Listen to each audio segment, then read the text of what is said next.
আসসালামু আলাইকুম এভরিওয়ান, কি অবস্থা সবার? কেমন আছেন? আশা করি ভালো আছেন। আলহামদুলিল্লাহ আমি অনেক ভালো আছি। নিজের ভালো থাকা নিজের কাছেই রাখতে হয়, অন্যের হাতে তুলে দিলে তা অবহেলায় পরিণত হয়। জীবনে যদি কিছু করতে চাও তাহলে একলা কিভাবে লড়তে হয় তা শিখে নাও। কাউকে মনে পড়া আর কারো শূন্যতা অনুভব করা মাঝে অনেক পার্থক্য। আগে মানুষ মিথ্যা বলতে ভয় পেত, পাপ হবে বলে, আর এখন মানুষ সত্য বলতে ভয় পায়, বিপদ হবে বলে। চোখের দৃষ্টির ব্যক্ত ভাষা, তুমি যদি বুঝতে পরিস্থিতিকে হার মানিয়ে আমায় আগলে রাখতে শিখতে। জীবনের সবচেয়ে পছন্দের জিনিসগুলো হয়তো অবৈধ, নয়তো নিষিদ্ধ, হয়তো দামি, নয়তো অন্য কারো।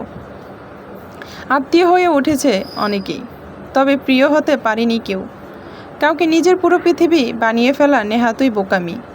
নিজের জন্য কিছুটা জায়গা রাখতে হয়, যেন কেউ গেলেও আপনি আবার সেই জায়গায় দাঁড়িয়ে থাকতে পারেন।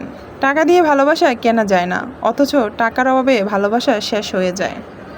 মানুষ সবচেয়ে বেশি বেহায়া আর তার কাছেই হয় যাকে সে নিজের থেকেও বেশি ভালোবাসে। বর্তমান সমাজ হলো ব্যর্থ, মানুষকে নিয়ে হাসাহাসি করা আর সফল মানুষকে নিয়ে হিংসা করা। রাগের সময় একটু ভেবে কথা বলা উচিত। রাগ শেষে হয়তো তুমি ক্ষমা চেয়ে নিবে, কিন্তু যাকে বলবে তার মনে হয়তো সব গেঁথে যাবে। কাজের কারণে আমরা কখনো ক্লান্ত হয়ে পড়ি না, আমরা ক্লান্ত হয়ে পড়ি দুশ্চিন্তা, হতাশায় এবং বিরক্তিকর কারণে। মানুষের জীবনে 20 বছর পর্যন্ত ইচ্ছার রাজত্ব চলে, 30 বছর পর্যন্ত চলে বুদ্ধির রাজত্ব, 40 বছর বয়স পর্যন্ত চলে বিচার বিবেচনার রাজত্ব। মা আমাদের সবথেকে নিরাপদ আশ্রয়স্থল। সারা জীবন আমাদের সাথে মা থাকে না, কিন্তু তার উপস্থিতি আমরা অনুভব করতে পারি। মা থাকে না আমাদের ভালোবাসায়, আমাদের শিক্ষায়। বয়সের সাথে কখনো ম্যাচুরিটি আসে না, ম্যাচুরিটি আসে জীবনের কঠিন বাস্তবতা অভিজ্ঞতা থেকে। যে তোমার প্রকৃত বন্ধু সে তোমার সামনে তোমাকে পচাবে, কিন্তু তোমার পিছনে তোমার হয়েই পুরো পৃথিবীর সাথে লড়াই করবে। মানুষের বোঝার ক্ষমতা যত গভীর হয়, মানুষ তত নীরব হয়ে যায়। সফলতা তোমার থেকে 6টি জিনিস চায়: পরিশ্রম, ত্যাগ, সংঘর্ষ, জেদ, ধৈর্য ও বিশ্বাস।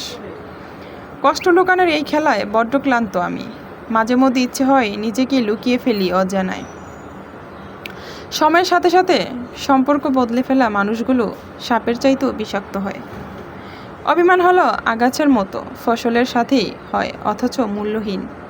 এই পৃথিবীতে প্রতিটা মানুষেরই কিছু না কিছু কষ্ট আছে, হয়তো কেউ প্রকাশ করে, আবার কেউ সেটাকে তার হাসির আড়ালে লুকিয়ে রাখে। সাদা চামড়ায় যদি সৌন্দর্য হতো তবে আমরা কাফন দেখে ভয় পেতাম না। জীবনের সুন্দর উপভোগ করতে পারলে নাটক, সিনেমা হার মানে জীবনের কাহিনী।